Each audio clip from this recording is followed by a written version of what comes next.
Hey guys, what's up? Welcome to Nerds by Nature. I'm Josh, and these are my co-hosts, Braden Hello. and Seth. What's up? Today's topic is John Williams and his music. So first off, I'd like to start by giving a little biography of John Williams and his career. That man is absolutely incredible. What a man. Yeah. So he was born and raised in New York City in a musical family. His father was a percussionist in the CBS Radio Orchestra. And when he was young, he studied the piano and various other instruments, and he started writing music. When he was a teen, he tried to orchestrate some of the music that he wrote. He also studied music composition privately, and then afterwards continued his instruction at UCLA in California. Interesting. Yeah, and then in 1951, I had no idea. He was drafted into the Air Force. What? John Williams in the Air Force. Yeah. Interesting. Yeah, I had no idea. And in the Air Force, he arranged band music and began conducting. And then, That's where he got in. He jumped on that. Interesting. yeah, I mean, just like imagine like Star Wars theme going through as he's in the Air Force. Dun, dun, dun, dun, dun. yeah. Yeah, and he did that for 3 years, and then he left the Air Force in 1954. And afterwards, he studied piano at Juilliard School of Music. And then he started working as a jazz pianist in New York City. Did that for a little bit. Jazz, really? Yeah. That's so interesting because you think of him as such a classical movie score type, all these just violin and like French horn and all of that. That's just John Williams. But playing the piano and in jazz, like that's But then you see where Cantina Band came from. no wonder it's so good. That was unironically my favorite song for a long time. We'll talk about yeah? that later. But anyways, Okay. Anyways, yeah. So he was a jazz pianist for a while. Then he moved back to California, and he worked as a studio pianist for Hollywood. So he would play the piano for the orchestra, and he played in some films, including I haven't seen any of these, but Some Like It Hot, West Side Story, and To Kill a Mockingbird. Really? To Kill a Mockingbird. that's interesting. Yeah. And you played the piano for in that, is what you said? Yeah. Yep. Then in the late 1960s, he began composing for films and became known for his work on big budget disaster films such as The Poseidon Adventure. And by disaster film, it's not a film that failed, but a film about some kind of disaster happening and the consequences of that. And then in 1974, he was asked by Steven Spielberg to score The Sugarland Express, and this kicked off a partnership between the two that lasted for several decades. And some of the films that John Williams worked on with Steven Spielberg were, I'm sure everyone's heard of these: Jaws, E.T., Indiana Jones, Jurassic Park, Schindler's List, and Saving Private Ryan. That is quite a range. It really is.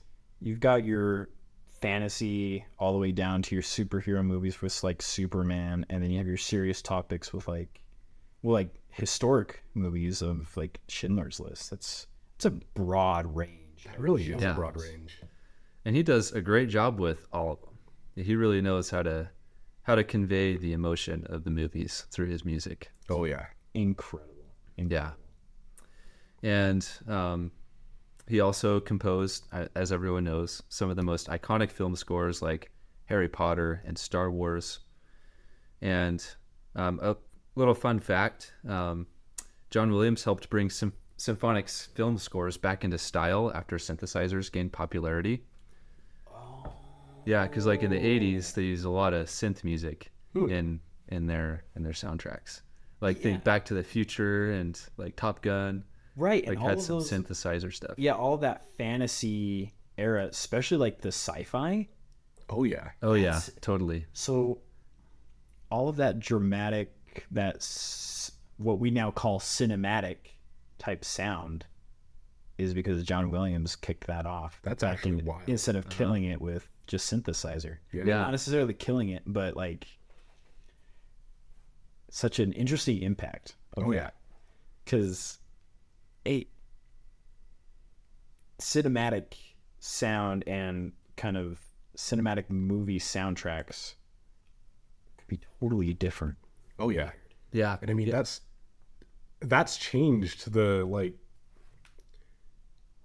that's changed film scores even like all the way to today, right? Absolutely. Where I'm thinking of Avengers, where you've still got just the massive, broad cinematic scores. Like think the Avengers theme or like Iron Man 3. Like that is a great song. Man. But like even now, while the style has definitely changed and it's not quite as, I don't know, it's not quite as John Williams as it used to be, if that makes any sense. Uh-huh.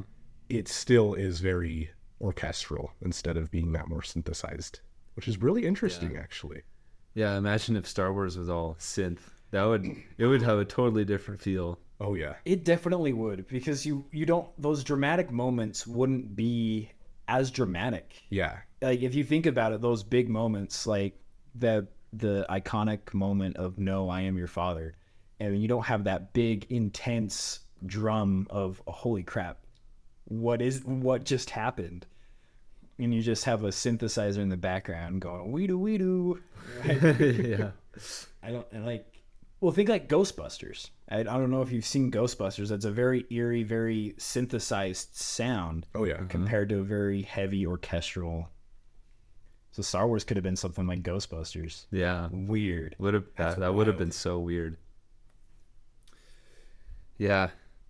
Well, what are some of your favorite scores by John Williams, and why are they your favorite scores?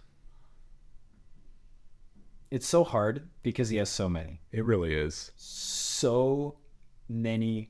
And they're not just good, but iconic. Oh yeah.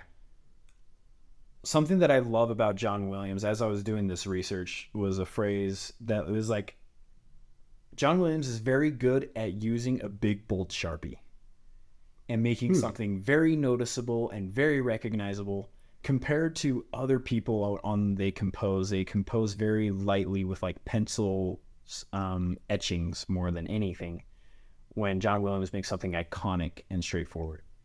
I think for me, one of my favorites is either Imperial Attack from Star Wars, like that first song as that Star Destroyer is coming over the planet. That is something that has stuck with me forever because it sets the tone for everything of Star Wars. Yeah. The theme, sure, it's great. It's wonderful. I love it with all my heart, but it doesn't set the tone quite yet until that moment of Imperial Attack. Yeah. Love it. And you're honestly so right with him like having a big black Sharpie. I think of some modern films. I'm thinking like older Marvel, older DC. Mm-hmm. Where, or even Aquaman. Is that a good movie? No, but it's a movie I saw recently, the second Aquaman. Mm-hmm. And I'm sure it had great music. I can't remember anything about it, even though I've seen it much more recently than any of the Star Wars like movies. And yet it's the themes from Star Wars that I can still remember.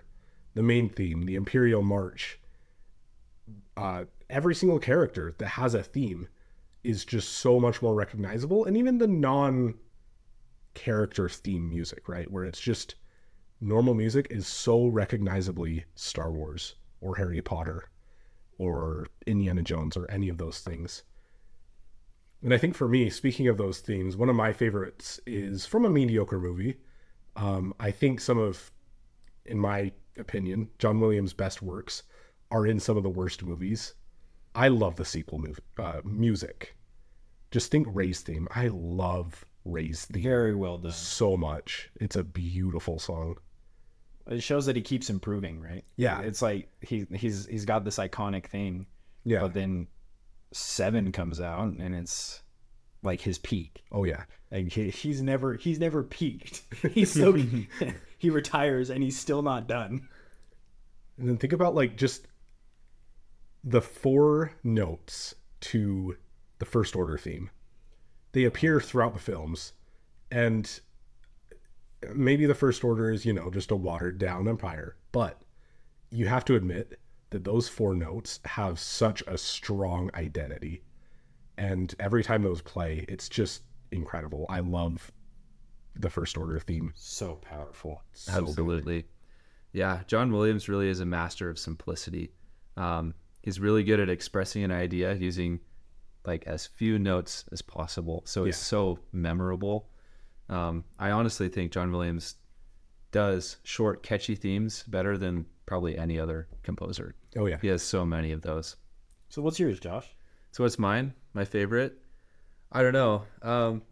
My favorite changes all the time, but I recently listened to his Schindler's List theme for the first time, just probably yesterday, and it's so beautiful. It's so gorgeous. so emotional. I haven't seen the movie, but just I know basically what the movie's about, and it seems like it really captures the emotion of that story really well. Yeah. And it's not like he's done this completely out of nowhere either. Like while we were looking this up, I was impressed by how Star Wars is. You always hear how Star Wars is just a ripoff of the planets, and getting into that he just stole this. That's why it's so amazing and so wonderful, is because somebody else did all the hard work. And I think that's hilarious, sir. It's so funny. That argument has its merits, its faults, but it's definitely the influence is there. I just don't think he would do it intentionally. I think he's doing it more of like a tip of the hat. Yeah. And that's why another thing why it's so iconic, I think, is because it's already something that people recognize and attached to space. Yeah. And like when the planets came out, like people hated it. Like throw it away, don't think about this ever again. And then John Williams took it and was like, all right, well let's make this something epic. Let's attach this to something that will change the world. Oh yeah. Yeah. Honestly, I have no problem with the fact that he drew so much inspiration from other composers, because it definitely wasn't copy and paste. Like they're very distinct. His work is very distinct from the works that he drew inspiration from. And honestly, I think every composer draws heavily on the composers that went before them. I think it's pretty impossible to come up with anything 100% unique, Yeah. especially nowadays. But yeah, something I didn't know is he not only drew inspiration from the planets, but from several other composers, like Igor Stravinsky. Like the Tatooine theme from Star Wars and the Rite of Spring by Stravinsky are actually, there's a one part in the Rite of Spring that's really, really similar to the Tatooine theme. Is that the droid part, like when they're walking across the sand just after the escape pod? Yeah. Okay. It's like the da da da da. Yeah, that one. Yeah. Yeah, John Williams, he altered it just a little bit, but it's almost exactly the same there. And also, the Jaws theme was very likely influenced by Dvorak's Symphony No. 9. Like the very beginning of that symphony is the da dum da dum. Yeah, That's wild, Uh-huh. actually. and then it diverges after that, but he probably got the idea from that. That's wild. Yeah. Also, another really striking one is there's a 1942 movie called King's Row, and the very start of that theme sounds almost exactly the same as the start of the Star Wars theme. Yeah, because it's like da da da da da da da da. That's how the King's Row theme goes. Okay. And that's like the only similarity there. It goes different after that, but yeah, John Williams took that idea to start his idea, and then he just ran with it and made something completely new out of it.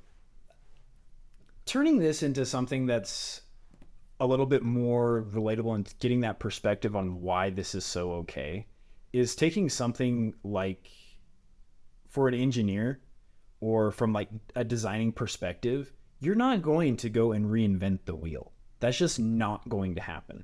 You're going to take something that somebody else has already done and done well and be like, okay, so what happens if I do this instead to make it sound like this? Yeah. I'm not going to just reinvent the chair. I'm going to make you lie on your back and your knees are going to be bent and you're going to be this way. I mean, that just doesn't make any sense. The chair's already been made. Just take your own spin on it. Make it do something else. Make it better for you. Whatever. You're not going to just reinvent it. Yeah. Now, I'm not much of an authority on design, but I've taken one semester in my new major, outdoor product design, and I took a fundamentals of design class, which is exactly what it sounds like. It's literally just talking about the design process and various eras and themes of design. And something interesting I noticed is how much inspiration we take from other things. Every single time we had a project, we did tons of research on similar things in that field, or even just things that we thought we wanted to inspire us. As an example, I was designing some ski boots, and I took heavy inspiration from the Memphis Group, which is a postmodern group that focused on strange furniture. They've got a really cool visual identity. And then I think about when my teacher talked about how people will pitch their products to companies like Black Diamond or Arc'teryx.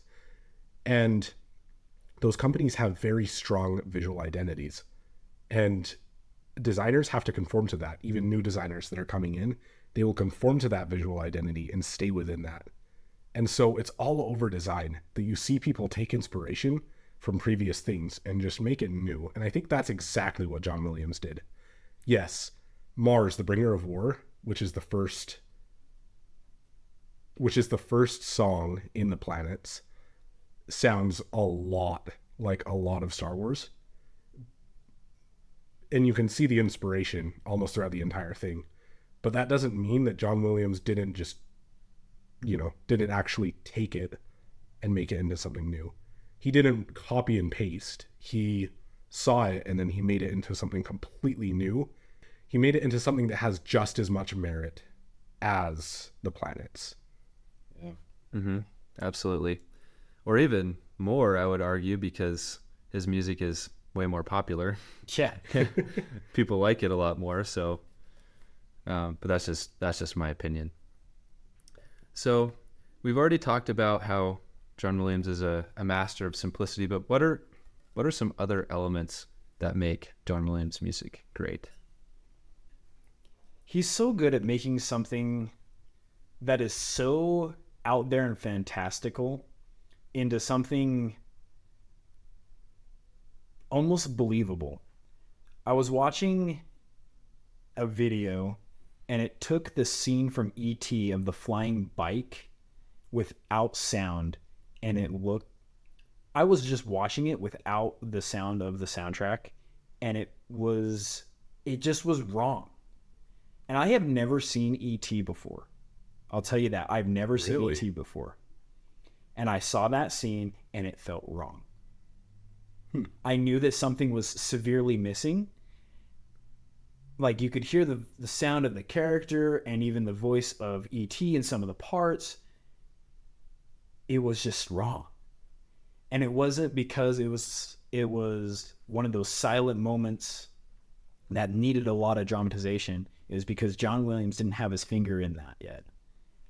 And it made it a lot more believable. It made it a lot more fantastical. It made it magical in a way that without him, it would be sad. It would be terrible, honestly. Yeah. Recently, what's his name? Steven Spielberg. He spoke at some, I think it was an awards ceremony, and it was an award ceremony dedicated to John Williams, and Steven Spielberg said that, yeah, all these movies about like dinosaurs coming alive and people, like a kid on a bike flying because of this alien and all these other totally unbelievable out there things, they just wouldn't be as believable if it weren't for John Williams' music. Music definitely it definitely makes the movie, I think. Oh yeah, it really does. I mean, just imagine it. Like watching Star Wars and all those dramatic moments, like just start from the beginning. Like I said, that spaceship coming over just over the edge of the screen, and it wouldn't be daunting. It looked like a kid with his phone just taking just like a Hot Wheels car and coming over the edge. I mean, like, it would look ridiculous. Yeah. And it wouldn't feel real. Yeah. Like, just think Harry Potter. Like, would Harry Potter be Harry Potter without that mystical and magical music? It wouldn't. He's just a master. In like Yeah. every way of the term of being a master of his craft, he's able to convince an audience. It brings it out of that uncanny valley of something completely unbelievable. Yeah. Yeah. I think something else he does really well is just adding character and the specific emotion to scenes that they need, where you're able to empathize with the characters within those scenes, not only because you like those characters, but because the music is helping you feel those emotions. Because I think there are a lot of examples that we see, not a lot, but there are definitely examples we see out there of movies that have music and play them at the right times, but the music doesn't seem to fit the scene, if you know what I mean. Yeah. I don't know how many people are going to agree with me and how many people are going to disagree with me. But when I think of maybe some times where it's not quite as good, I think of a specific scene in Big Hero 6. Now, Big Hero 6, one of my favorite movies. It's great. But, spoiler alert, when Hero is, I think this is after he almost ends up like having Baymax kill big bad guy, can't remember his name. Yeah. Mm-hmm. He's in the garage and he's just talking about how Tadashi is gone. And then Baymax says Tadashi is here, and then he plays the videos. The music doesn't fit. I'm sorry. It just does not fit, and it doesn't help convey the emotion of that scene. I'll agree with that. But then you think of other places within Star Wars where you have scenes where it's sad or where you have scenes where it's happy, and the music just goes along so well with them that I think sometimes other movies fail. And that's where John Williams is just so good at it, and it just shows how important conveying emotion through music is in those movies. Absolutely. Think of like Han and Leia's theme at that yeah. part where Han's going to be frozen in carbonite. Man, you can feel the tension of... My brother was watching it the other day. And I walked down the stairs right at that part, and I could hear and I could know. There weren't any lines yet. It was just the music, and I could tell the part because it was so locked in my mind of the drama that was happening, of what's going on. He's going to be frozen in carbonite, and we don't even know if he's going to live. Yeah. And the whole, I love you, I know. I mean, like, really. But that music draws you in, like you were saying, and fits not just the characters, but the drama and the intensity of the moment. Yeah. And you mentioned earlier the big reveal of The Empire Strikes Back that, Darth Vader says, Luke, or no, I am your father. Yeah. The music makes that scene.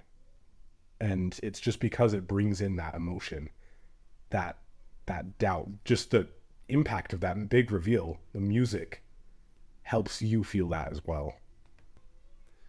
John Williams is not only good at changing the mood from scene to scene, but also from moment to moment. Like, for example, this is maybe an obscure example, but in the first Harry Potter movie, the scene where the Dursleys are trying to prevent Harry from getting his letter, like, there's no music, and then as soon as Mr. Dursley sees that Harry got a letter from Hogwarts, then the music is like ominous, trying to convey the feeling that Mr. Dursley would have felt, this ominous feeling that, oh no, Harry's getting a letter from Hogwarts. And the music, it's kind of dissonant, it's ominous. It's these strings that are really low. It's like dun da da da da da da da da, and then the scene cuts to like the owls flying through the sky, and then the music instantly changes, and there are these like chimes that are playing these scales, and it sounds super light, like they're flying, and really really magical and stuff. And I think it's so cool how his music can just drastically change from moment to moment to fit what's happening. It's so cool. It's like every single thing in that movie has their own theme or their own. He writes it in a way that everything has its own music, its own song, its own perception, it written into the music. Even though you're seeing something, you're seeing this owl flying, like you said. It's airy, it's light, it's flying. Just in the music. Yeah. I think something else that makes John Williams' music so good is he's great at filling in all the gaps with juicy details. Like he's really good at the big picture idea and really catchy melodies, but in all the gaps, he fills in those gaps with these awesome details. Like the main theme of Star Wars, the melody is so simple, but in between there's all these really cool rhythmic things happening with the drums, and there's a cool like walking bass line, and it's just, it all combines to just make a masterpiece, I think. That, when you said that, it reminded me of the Duel of the Fates. Just the melody in the Duel of the Fates, when you really look at it, is extremely simple, even simpler than the main theme. And yet everything that's happening around it just makes that melody feel so much more impactful. It brings the tension of the scene, and it brings the intensity of it. And it's just an incredible piece. It's so good. And yet the melody is just so simple. Yeah. I feel like, yeah, there's so much going on in a lot of his scores, but it's so easy to follow still. I feel like some music I've listened to, there's a lot going on and it's hard to follow. But with John Williams music, it's easy to follow. I'm no musical genius, and I don't know the terms for everything. There's this part in Hedwig's theme of there's the flutes go absolutely crazy in this one part to get this kind of fluttery movement, and that looks incredibly hard. It looks incredibly hard, and there's no way that you don't hear that until you precisely pick that out, but you still get the feeling of it, like you said, of getting that airy lightness to it. Absolutely. Cool. So yeah, we've talked a lot about what makes John Williams music so good, and like the question comes to my mind. So how does he do it? Like how is he so successful? How is he so good at doing what he does? And I found this great video on YouTube where it goes over it's basically a compilation of a bunch of different interviews with John Williams, where he talks about some of his pro tips, I'm going to call them, I guess. Cool. So one thing that John Williams said is to start small. Like you're not going to climb a mountain in a day. You kind of have to do it in increments. John Williams, he didn't start out immediately composing music for an entire movie. When he was a Hollywood studio pianist playing with the orchestra, one day he was asked to write the music for a single scene of this movie that they were working on. So he wrote the music for that one scene, and it turned out really well. So he was asked to write the music for 2 scenes, and then 3. And eventually he went on to compose scores for entire movies. The process of incrementally taking on more and more difficult tasks helped him to grow as a composer. I think that's crucial, especially to apply to us, especially at our age. Oh yeah, because we want to take on the world, right? Yep. Even though we definitely can't. We have a lot to learn, a lot to understand, but still having that goal. I saw that interview also, and I loved what he said. He's like, maybe you're not quite there yet. Take on what you have. Take on what you have, but keep the goal. Keep your end goal, but take on what you have and enjoy it. That was my favorite thing that he said. He's like, just enjoy your everyday tasks. Absolutely. Yeah, I think there would have been no way for John Williams to be as good as he is without like enjoying his work. Like, there's no way he would have been as successful if he didn't enjoy his work. Oh yeah. Something else that John Williams said is to work really hard. Like when composing his well-known catchy themes, he spent a ton of time meticulously selecting each note. It didn't just pop in his head, like some people probably think. He worked super hard to refine each of his works, constantly reshaping them as a sculptor would, trying to make them better and better. John Williams himself said he wasn't a genius like Mozart. For those of you who don't know, Mozart would have a song pop in his head. He would write it down like once, and it would just be perfect. Like he didn't have to go and rework it at all. That'd be weird. Yeah, that would be insane. I don't even know how someone can be that genius, but John Williams wasn't like that. He had to work super hard. On all of his works. There's a quote that I really like from John Williams. He said, "The romantic notions of how inspiration comes are just that, notions. Composing music is hard work. Any working composer or painter or sculptor will tell you that inspiration comes at the 8th hour of labor rather than as a bolt out of the blue. We have to get our vanities and our preconceptions out of the way and do the work in the time allotted." Isn't that just like a theme for life? Oh yeah. Like even like when stuff really sucks, when you're sitting at work and you're just done for the day and you're like, there's no way I could do another 10 minutes. And then you just push through. Of that 8th hour. I love that concept. Yeah. I really like that. I completely agree with that. Like I said, I'm in a design-oriented course, in a design-oriented degree, and every single class I had was doing projects instead of math, which I love. I am a design guy, but the amount of times that I was just sitting there having no idea what to do for so long, researching and doing all these different things, and yet still nothing came to me. Every project. That's how it went. And I honestly love how a lot of those projects turn out, but it's just because I stuck to them. And it was in the 8th hour that like things finally started even like looking like something might come out of this. It really is a process. And there's a lot of work that goes into finally having that end product. Absolutely. Yeah, honestly, I think that's so inspiring. It kind of tells me that I can accomplish great things just like John Williams. I don't have to be a brilliant Mozart that can just, think of something and it's a completely fully formed idea.